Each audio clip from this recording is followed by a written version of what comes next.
Baroda dairy ખાતે ધ્વજવંદન કાર્યક્રમ આયોજિત કરવામાં આવ્યો હતો, જે બાદ ડેરીના પટાંગણમાં તિરંગા યાત્રા યોજવામાં આવી હતી।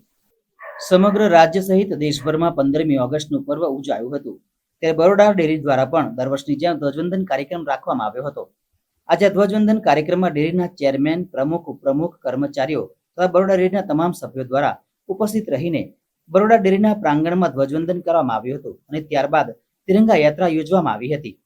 બરોડા ડેરીમાં આજે અમારા લગભગ 600 થી પણ વધુ કર્મચારીઓ, અધિકારીઓ અને કામદારો ઉપસ્થિત રહ્યા।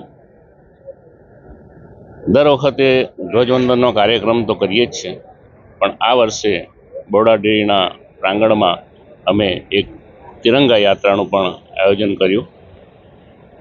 ખૂબ ઉત્સાહથી અને ઉલ્લાસથી અમારા નિયામક મંડળના સાથી સભ્યોએ અને અમારા અધિકારી અને કર્મચારી મિત્રોએ ભાગ લીધો અને આ રીતે આજનું પર્વ છે એ અમે ધામધૂમથી ઉજવ્યું છે।